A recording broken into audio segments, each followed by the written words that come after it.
Buen día, iniciamos el conversatorio 2 para Diplomacia Cultural, Internacionalización Patrimonial de las Regiones y Ciudades. Tenemos con nosotros a Pilar Cajiao, profesora titular de Historia de América en la Universidad Santiago de Compostela. Ana Lucía González Ibáñez, vicepresidenta del Consejo Internacional de Monumentos y Sitios. César Villanueva Rivas, profesor investigador de la Universidad Iberoamericana. Adriana Huerta Núñez, responsable de proyectos de patrimonio urbano de la Organización de Ciudades de Patrimonio Mundial, y como moderador, Rogelio Martínez Cárdenas, profesor e investigador titular del Centro Universitario de los Altos de la Universidad de Guadalajara.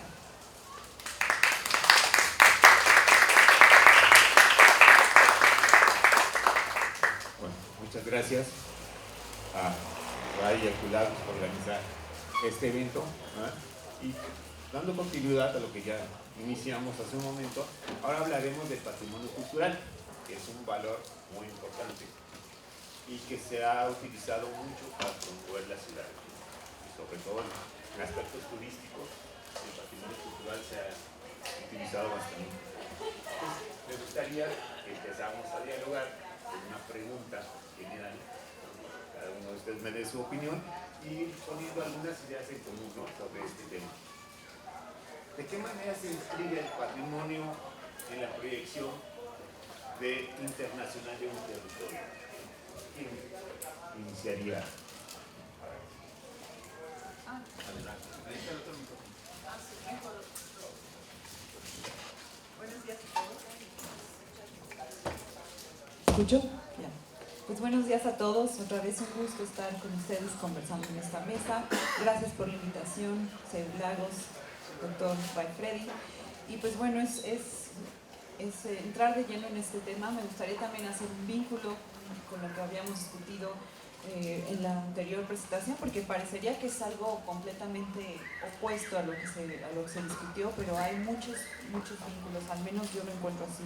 En principio vemos que el patrimonio es un factor de internacionalización por excelencia para las ciudades.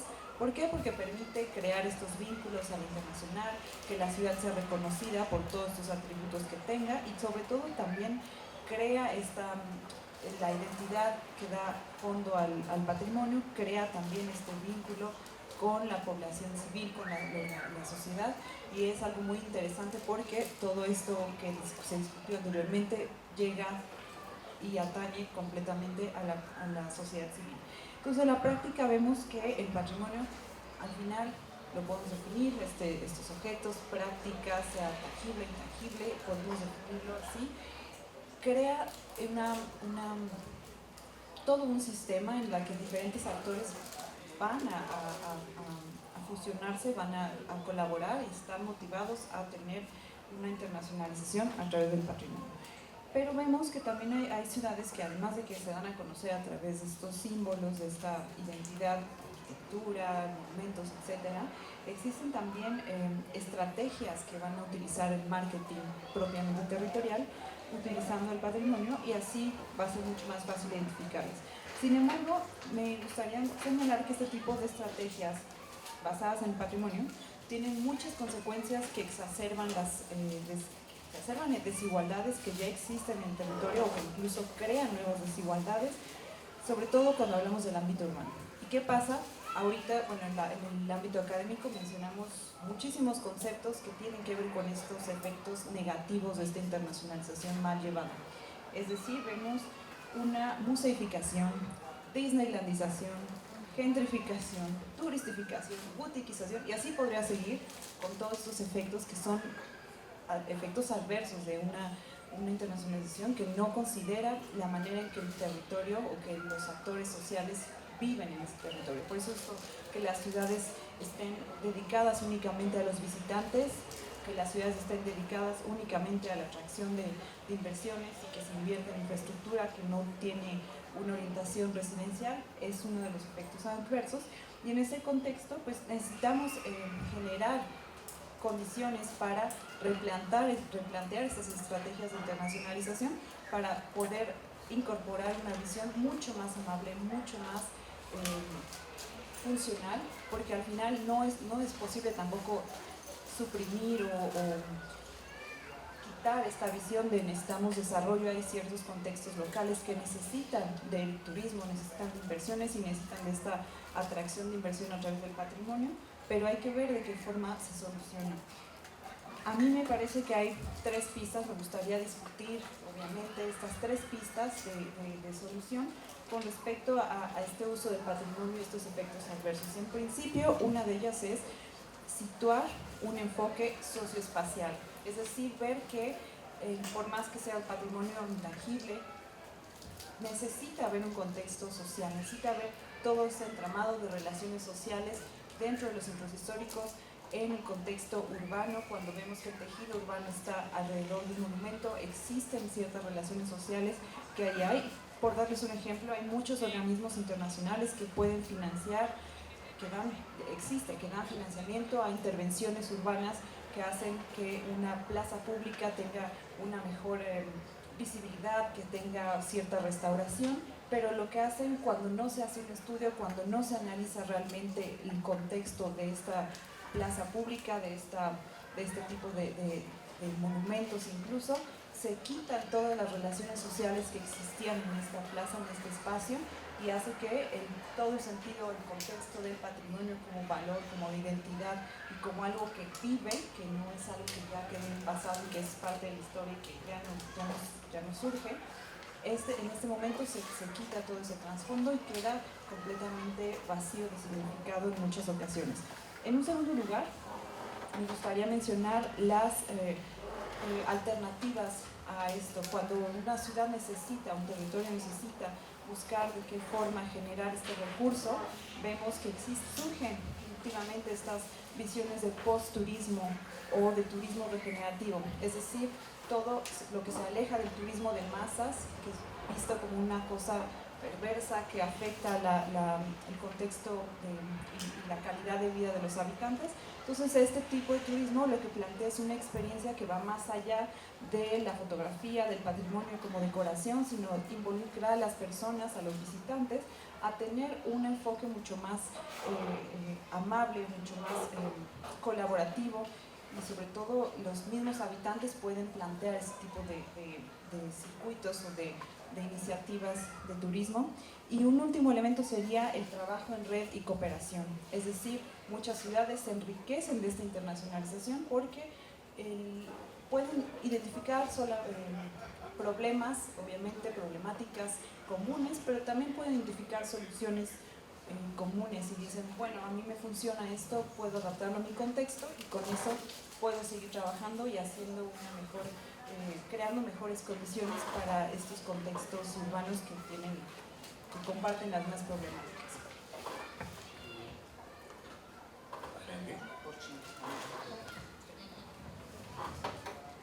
Bueno, yo también quiero saludar al público y agradecer, por supuesto, a la Universidad de Guadalajara no solo la organización de este evento particular, sino incluso mi encaje en el propio evento. Yo no soy una experta en patrimonio en concreto. Yo soy fruto en este momento puntual de esta internacionalización de la que antes se hablaba. Estoy aquí por un convenio internacional como profesora universitaria de un convenio pergeñado en el marco europeo para internacionalizar y relacionar las universidades europeas y latinoamericanas, y tengo una experiencia puramente académica. Soy profesora universitaria, una simple profesora universitaria y además de historia, ¿no? Pero sin embargo creo que el lugar del que procedo me autoriza mínimamente, me da un pequeño barniz para poder estar en este foro de expertos, ya que procedo de una ciudad, Santiago de Compostela, patrimonio de la humanidad, y con todas las ventajas y las desventajas que esto da, y con todos los problemas que tan oportunamente ha señalado Adriana, ¿no? Porque de algunas notas que he podido preparar, bueno, el patrimonio, la proyección internacional del territorio, realmente proporciona oportunidades, ¿no? Proporciona muchísimas oportunidades y tiene como misión pues la atracción del turismo, no cabe duda, el fomento de las relaciones internacionales, que sean además prácticas y duraderas, que no sean coyunturales, que no sirvan solo para el momento. Pero tras esta declaración de intenciones se alojan toda una cantidad de peligros que ha señalado muy bien, ¿no? El tratar de promover una marca país, el tratar de promover una señal de identidad que es realmente pues, lo que más está relacionado con lo que es el patrimonio, por supuesto material, inmaterial y también patrimonio natural, que a veces nos olvidamos y que es en este momento pues yo creo que una cosa fundamental y una de las grandes apuestas y retos que tenemos por delante, ¿no? La de su protección. Hay que proteger el patrimonio histórico, no cabe duda, pero el patrimonio natural es, vamos, un elemento fundamental, ¿no? Pero pasa por una serie de políticas, diría yo, de corte pedagógico, ¿no? De corte pedagógico que tienen que interferir en las políticas públicas, es decir, se hacen políticas públicas de internacionalización y de exportación del patrimonio en muchas ocasiones sin pensar en los riesgos que trae debajo, y entonces hay que hacer una nueva educación en esta dirección y desde luego también de los propios usuarios, por decir así, de este patrimonio, ¿no? Yo les voy a poner un ejemplo. En la Plaza del Obradoiro, que ustedes habrán visto en alguna fotografía de la ciudad de Santiago de Compostela, delante de esa catedral milenaria, uno se escandaliza cuando ve a los turistas con un camping gas haciendo sopa. Porque encima el problema se agrava por cuanto la ciudad no solo tiene un rico patrimonio cultural, sino que este patrimonio cultural está fomentado por el famoso Camino de Santiago, un camino de cultura, sí, un camino de reflexión espiritual también, pero también un camino por lo que llega a, madre mía, qué cantidad de cosas, ¿no? Entonces, bueno, creo que mi digamos, punto de inflexión para la discusión tiene mucho que ver, porque lo vivo a diario, con los peligros, ¿no? Con los peligros, sin querer con esto ser ni mucho menos pesimista, pero me parece que es algo que hay que atender con muchísima responsabilidad.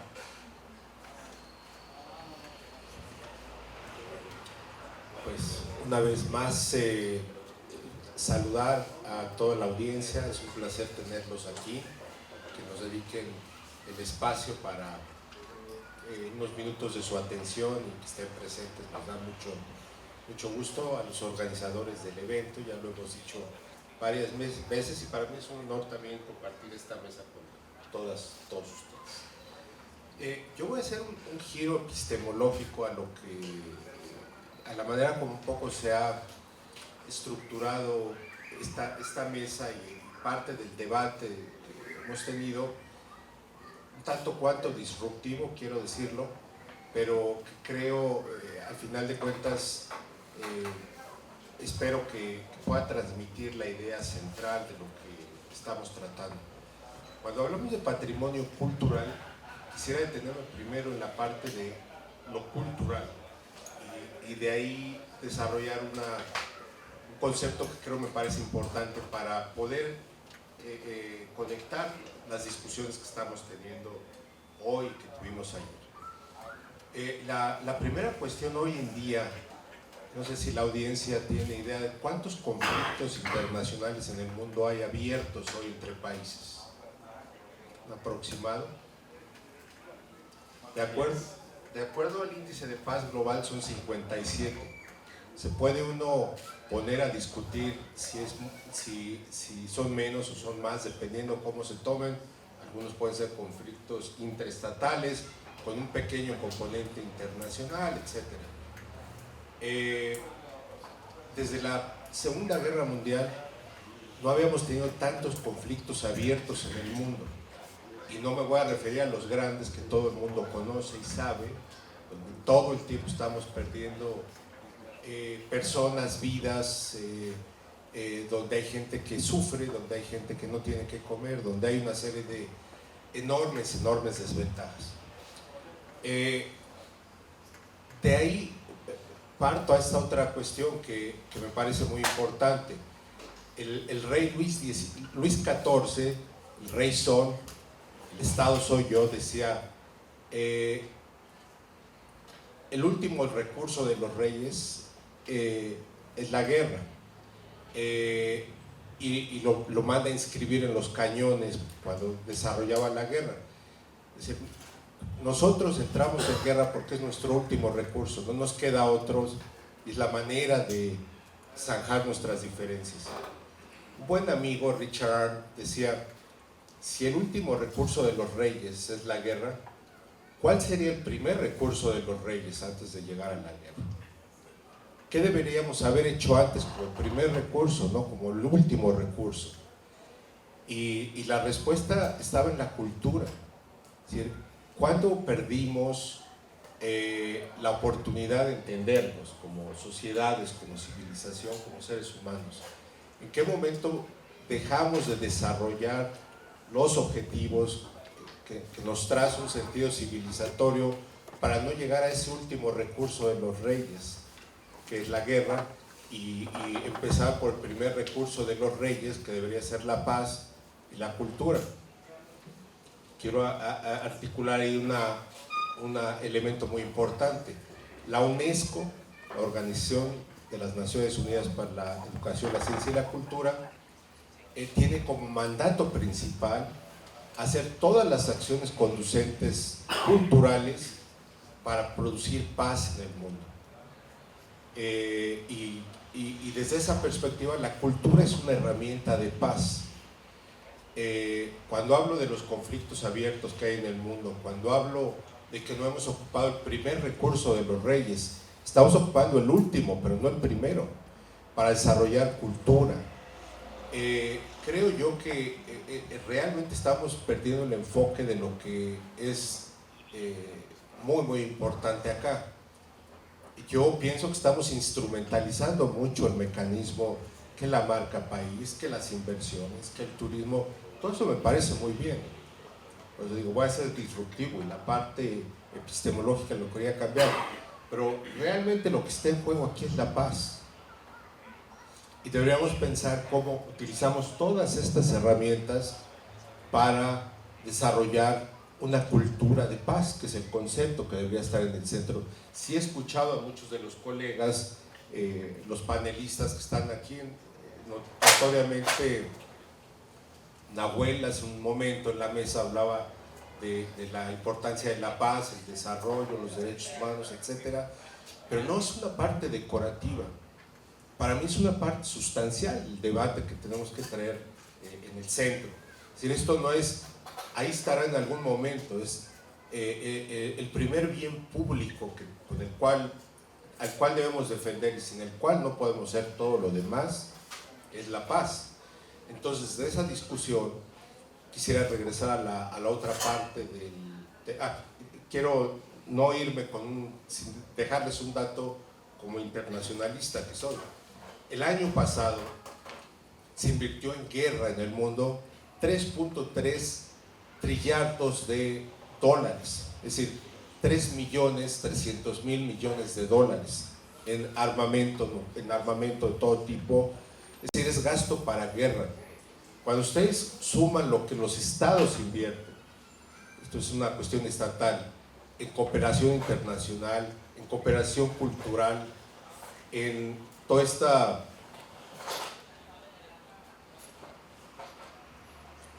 parte asociada con la inversión en paz, la inversión en cultura, no rebasó los 120 millones de dólares a nivel global.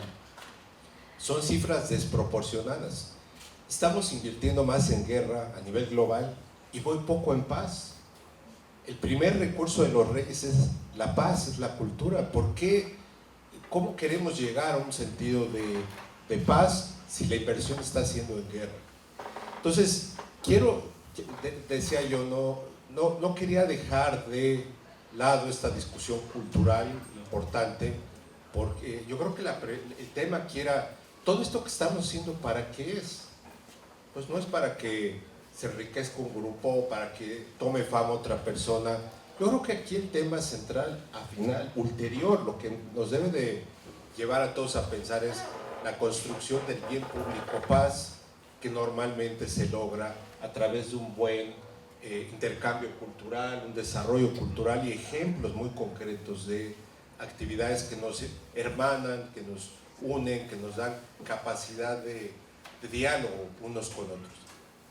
Entonces, ese sería mi primer apunte y lo quería hacer un poco disruptivo. Gracias. Muchísimas gracias, César, por poner ese punto. Y bueno, igualmente agradecer de nuevo, como ya lo hemos estado haciendo, por esta oportunidad de poder debatir y discutir y poner sobre la mesa todos estos temas. Y yo absolutamente me voy a unir a esta propuesta que estás haciendo, César, porque efectivamente, y antes de empezar mi intervención, solamente quiero decir que sí soy vicepresidenta, pero del Comité Científico de Patrimonio Inmaterial del ICOMOS Internacional. O sea, sí, ya vicepresidenta del ICOMOS es un poco demasiado. Solamente de un comité científico. Algún día, quién sabe. Entonces, ¿por qué hago el énfasis del comité científico? Porque justamente, bueno, todos sabemos más o menos que el ICOMOS es el Consejo Internacional de Monumentos y Sitios, que es el organismo A de la UNESCO en materia de declaratorias, sobre todo, y aconsejar de declaratorias de patrimonio mundial y de todas las categorías para la UNESCO. Y en nuestro consejo, que además está en todos los países, casi todos los países del mundo, México además es un país líder en América Latina en sitios declarados patrimonio mundial y elementos de patrimonio inmaterial, etcétera. Pero destaco la posición de México porque además la función que tiene el ICOMOS mexicano desde su fundación, que es en el 65, ha sido el diseminar esta preocupación y esta tarea de la conservación del patrimonio a todos los estados, de tal suerte que en el ICOMOS mexicano, del cual los dos, tanto Rogelio como yo, formamos parte, estamos en los diferentes estados del país, nos organizamos en regiones.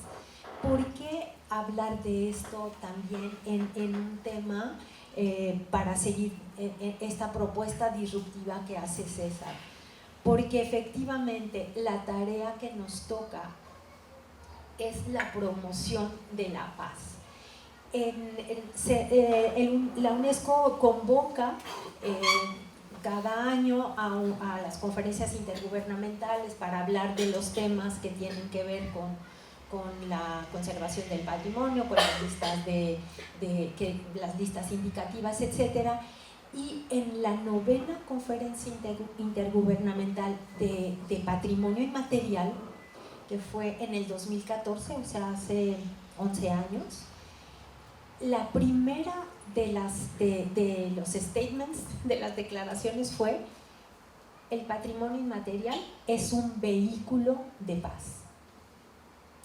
Por lo tanto, todas nuestras acciones tendrían que estar encaminadas hacia esta procuración de paz. Me escandaliza al oír a César esta cantidad, no solamente de trillones o no sé cómo se dice, millones de millones, no, de dólares invertidos en guerra, y que tengamos en este escenario de ahorita, noviembre del 2025, más conflictos de guerra que desde la Segunda Guerra Mundial.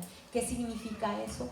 La tarea, o sea, no solamente es asustarnos, no sorprendernos, sino la tarea titánica que tenemos desde el patrimonio cultural, desde la protección del patrimonio natural, desde luego, porque estamos viviendo una urgencia climática, estamos viviendo estas propuestas de la Agenda 2030 para combatir todo este tema tan fuerte del cambio climático. ¿Y cuáles serían entonces esas acciones que podríamos tener en la internacionalización de nuestros territorios, procurando además que sea el patrimonio cultural un vehículo de paz? Y yo creo, y con eso cierro para poder pasar a la segunda parte, pero creo que es muy importante que sí es posible hacer acciones que tienen que ver con esto. Y voy a platicar muy brevemente de una experiencia que como practitioner, ¿no? de estos temas, me tocó hacer en Quito, en Ecuador, contratada por UNESCO. Yo platicaba ayer sobre el proyecto del paisaje agavero con los niños para el reconocimiento de la declaratoria. Pues ese proyecto, fue en conversaciones, fue muy impactante a nivel internacional, y entonces me invitan de UNESCO Quito a que reprodujera ese mismo proyecto, pero esta vez con jóvenes. Y el tema era la promoción de la diversidad, de la Convención del 2005 de la diversidad de las expresiones culturales. Y entonces, bueno, iba a ser con jóvenes.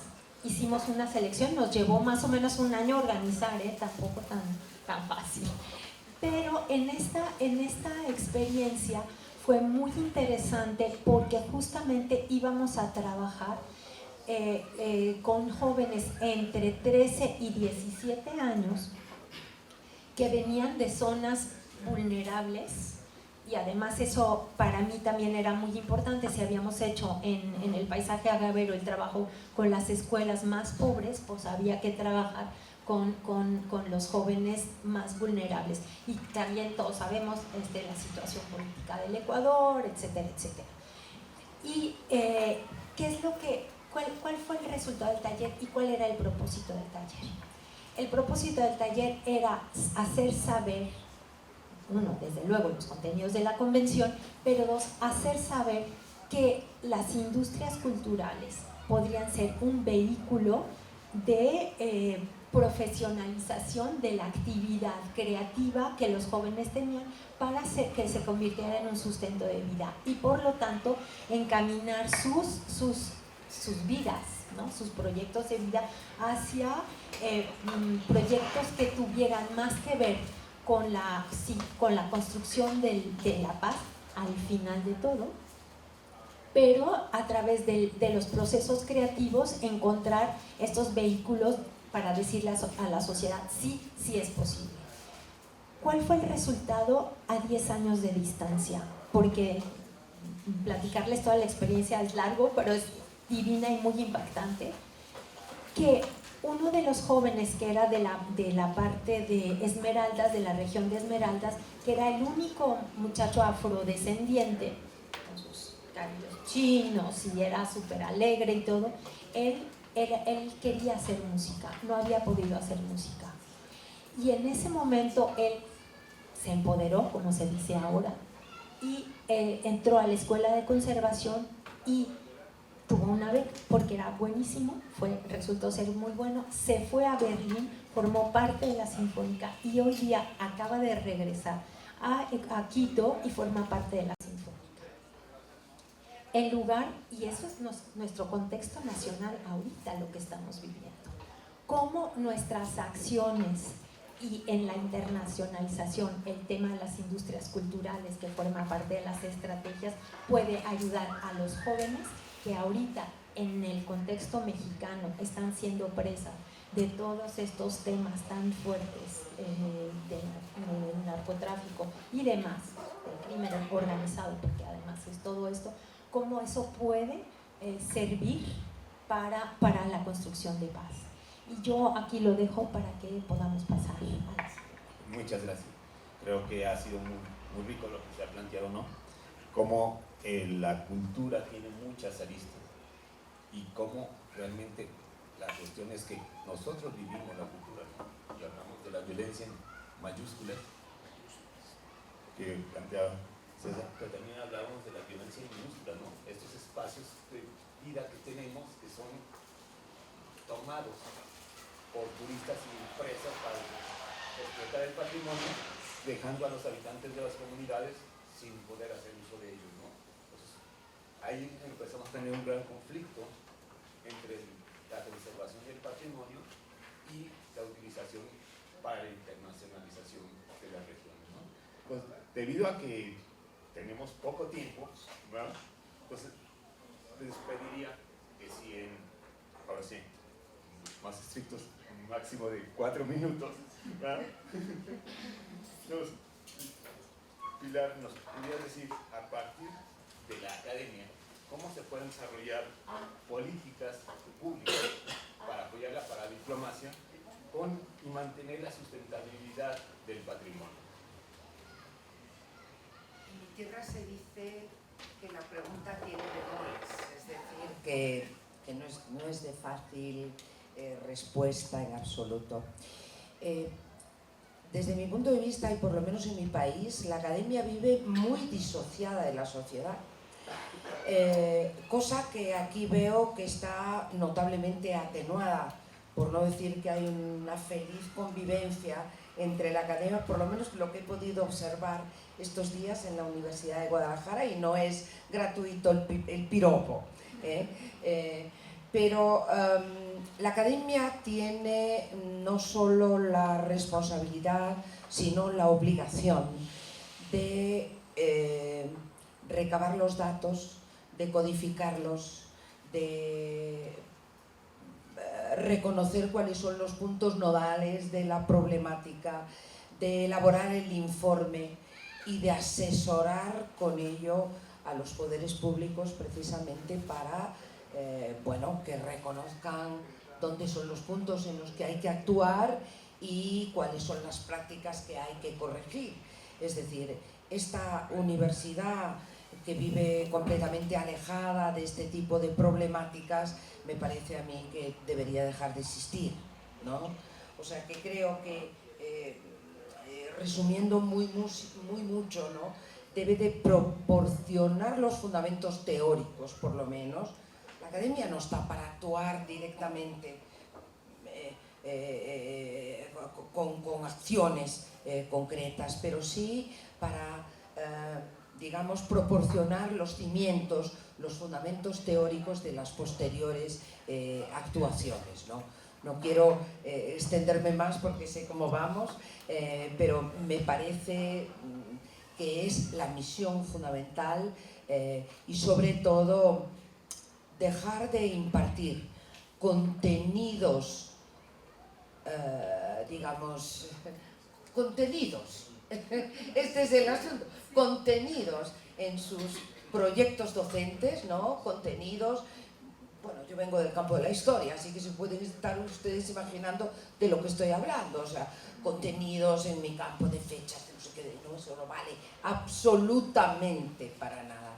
Lo que hay es que fomentar el espíritu crítico, lo que hay es que fomentar el espíritu de la argumentación en aras precisamente de esos logros, ¿no?, de políticas de paz, ¿no? Y creo modestamente que esa es la misión que corresponde. Ok, muchas gracias.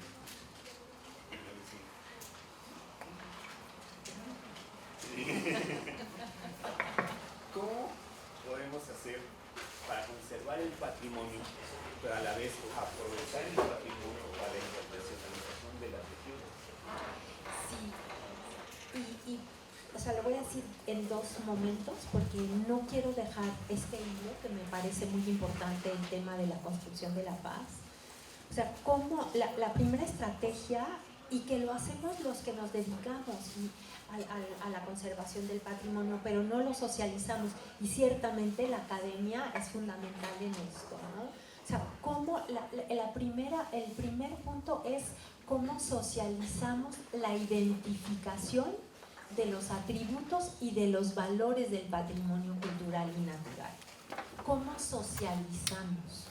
Eso pues es un trabajo en campo, es un trabajo en territorio, es que los expertos dejemos nuestra etiqueta de expertos para convertirnos en verdaderos facilitadores en territorio, en donde entablamos un diálogo para saber qué es lo que piensan las comunidades de su patrimonio, y no hablo solamente de las comunidades rurales y en este tema bucólico y nostálgico, sino en nuestras comunidades urbanas, ¿no? O sea, que es donde además está todo este riesgo de las tecnologías de la información. O sea, ¿cómo le digo a un chico de 13 años que su patrimonio cultural, mientras recorre la calle para ir a la secundaria, es tan importante y que le sirva para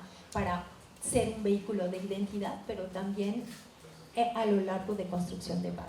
Entonces, identificación del patrimonio cultural desde los lenguajes más sencillos de comunicación con las sociedades, y también nuestro trabajo como profesionales, entendiendo que somos facilitadores.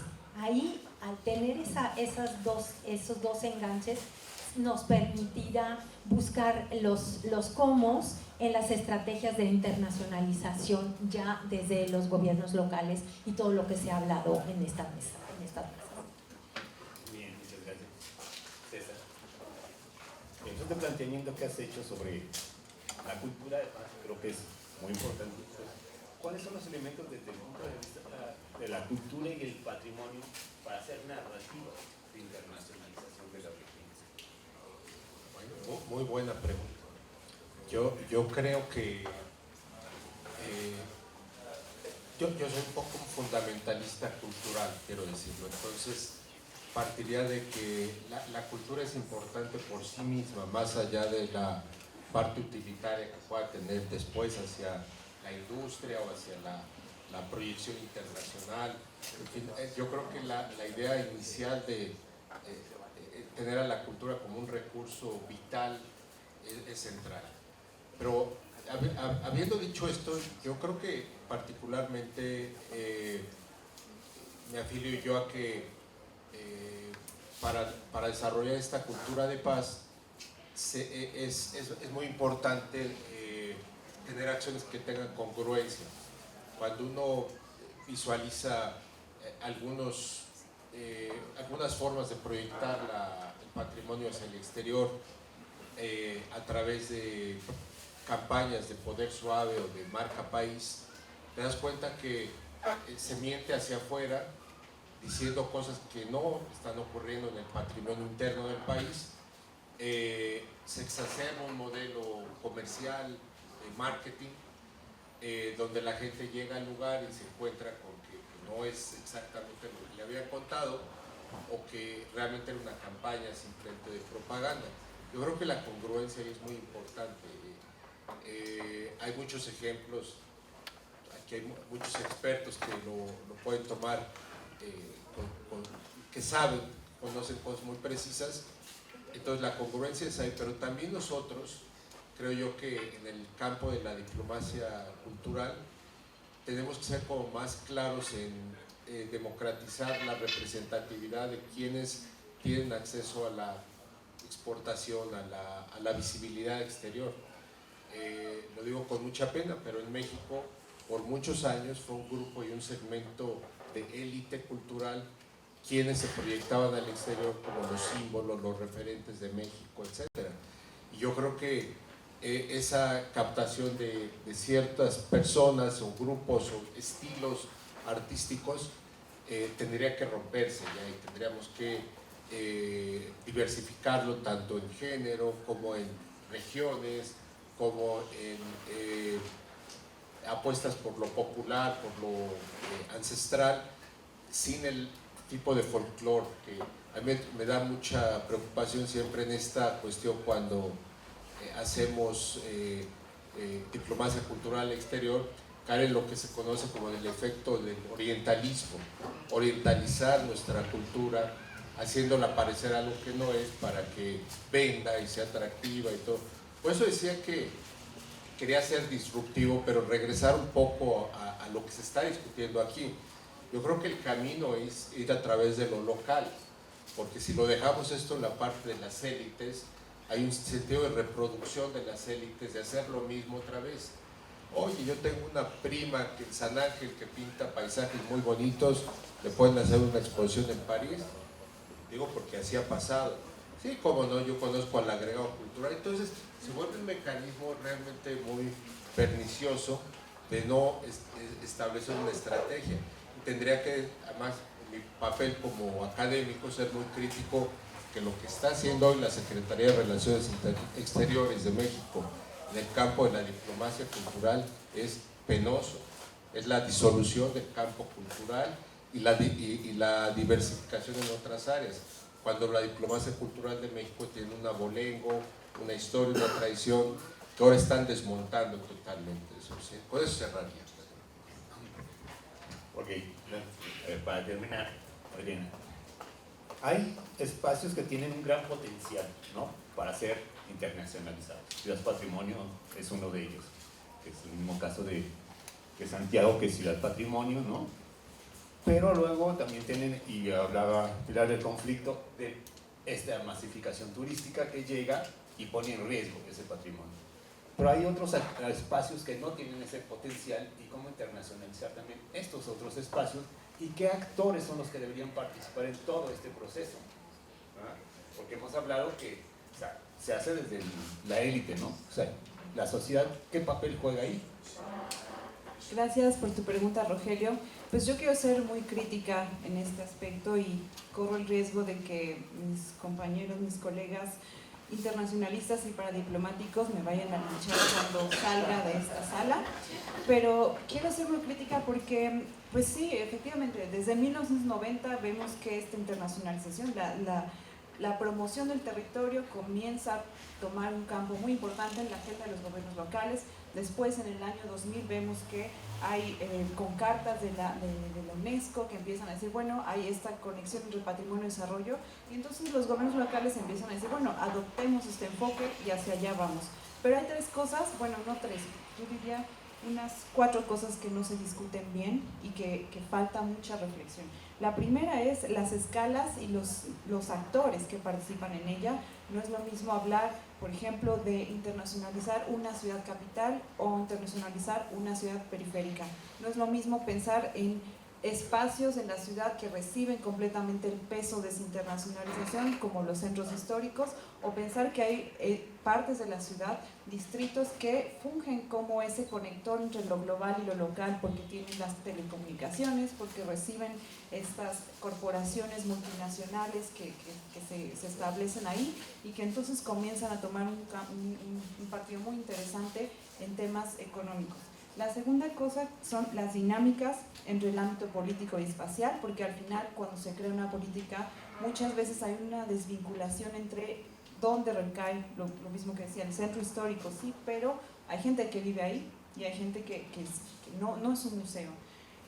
Un tercer elemento es la rendición de cuentas, que ya se hablaba en la mesa anterior, es decir, sí, vamos a invertir en internacionalizar, vamos a invertir en recursos humanos, recursos económicos, en establecer un convenio de cooperación, pero aquí me pregunto, ¿realmente es necesario establecer ese convenio de cooperación?